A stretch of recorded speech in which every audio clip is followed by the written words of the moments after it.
Alright, this is my Chrono trigger for the DS. See here, this is, I just bought the card by itself. You can see here just the game. This is just an aftermarket case. I got well, I just wanted to kind of complete my own game with at least a case. I don't have the game manual, that's okay. I could purchase it later. But you can see here, here's the game art. I got this off of gamecovers.org or .com, I believe. I can leave a link to that in my description. But you can see here, this is ultra glossy 8.5 by 11. And I'll leave the dimensions of the actual product here. Hold on a second, let me actually look at it. Because when you print these things, so far in my experience, the 8.5 by 11 is actually not long enough. I don't know if you can tell right here or not. It actually is long enough, but the problem is the printer settings keep kind of modifying my measurements. And whenever you're doing, this is specifically to the case cover that I'm doing right now, which is a DS game case cover. You can either measure it by 3260 by 1370 pixels, and that's approximately 10.86 inches by 4.56 inches, or 27.6 centimeters by 11.6 centimeters. Dialing in these dimensions are like crucial for when you're printing it. And I don't know what it is about some of the printer settings, but I kind of struggle trying to actually have it keep from cutting off. You'll actually tell here it's really close to the E for everyone on this section. I would recommend, if you're going to do game cases, especially at least the DS, and I've noticed on the Universal game cases, I would use legal size paper. They actually do have photocopy legal size paper, and I would recommend that just to give you some more clearance so you don't cut off your edges of the actual prints of the game covers you're doing. This one actually worked great, the Chrono Trigger, just because of the fact that this huge white area right here is actually part of the original cover. Granted, this is going to be really difficult to cut because I don't have a whole lot of you can't even really see in the glares, it's all just white. There's no actual ink there. This is inkjet. So yeah, that'll be a little bit of a challenge to cut, but I'll do that here in just a second. But I was just kind of going over kind of the dimensions for that. And here's the game case. I'm going to go ahead and do the cutting here and get it to fit. What I'm probably going to do on this end, I'm probably just going to leave that all there, and then I may trim to fit if it's not quite, if it's too much or not enough, then that way I can at least do that. But here we go. I'm going to go ahead and get started on the cutting process here, and I may kind of fast forward this.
white through here is just really hard to work with.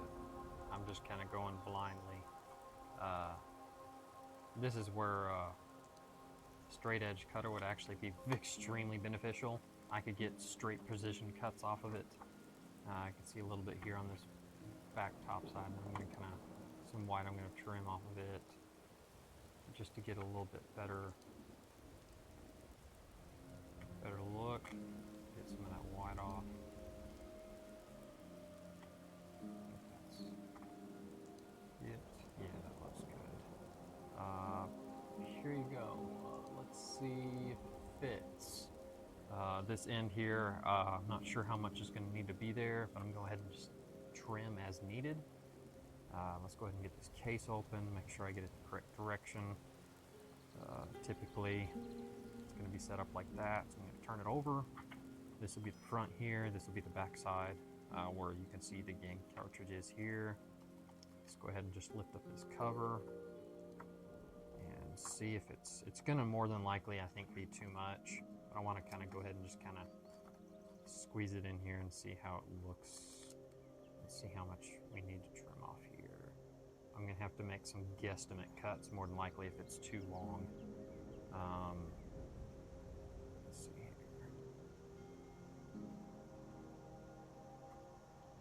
Yeah, I can tell it's kind of bowing a little bit up at the front, and it's also not lining up here in the center. So what I'll need to do is trim a little bit just off here, not a ton, maybe just a smidge, and I'm just going to have to make a guesstimate on that, on how much trimming off here.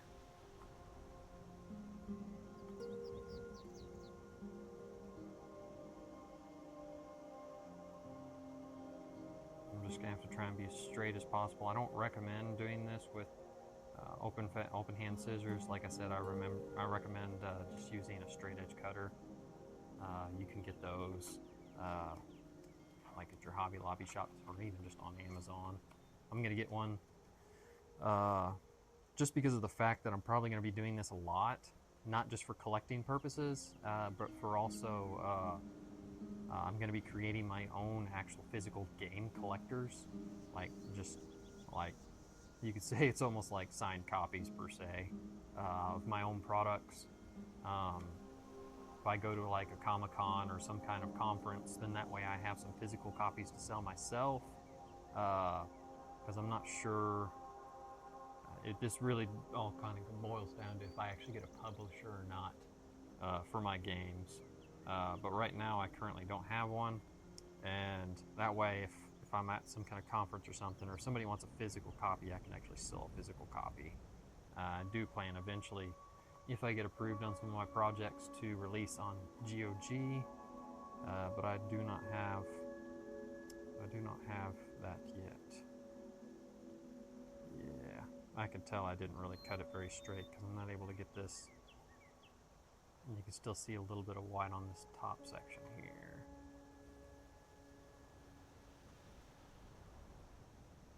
I think I can see it's toward the center where I actually kind of didn't straight edge it very much. I think I might need to shave just a weensy little bit off of this. It's just so hard to tell. This is where I highly recommend you getting a straight edge cutter. I should have already gotten one by now, but that's all right. I'm not looking perfectionism, at least with these, because this is just my collector value. Like, I bought this game a long time ago without a case. It was a little bit cheaper getting that at the time, and was in my price range. But now this is more of like my collector aspect, and I'm just kind of improving upon what I already have. Let's see here if I can get it quite lined up. Sorry for the glare on this if it's making it really hard to see. I think I'm getting pretty close as I may be able to get. Let's go ahead and close it here and check it out. Front looks pretty good, I think. Side,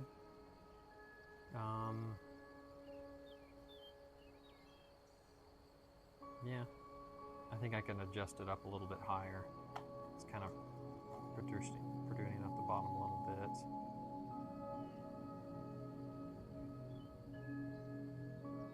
This may not exactly be the highest quality DS case, but it's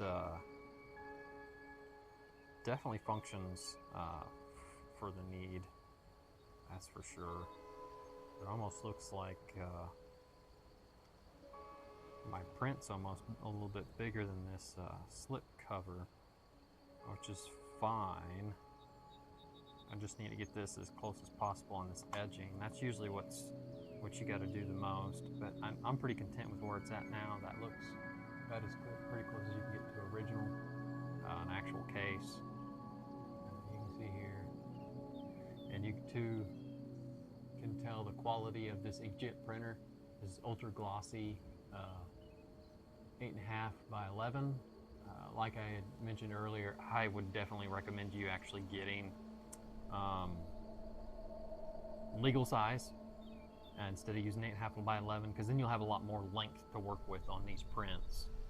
But here you go, and this is my Chrono trigger and making of the front game case, and this is just well, another part of my collection. This is a game that I've very much enjoyed and have a lot of history in the past when I was a kid, and just one of my all-time favorite RPGs.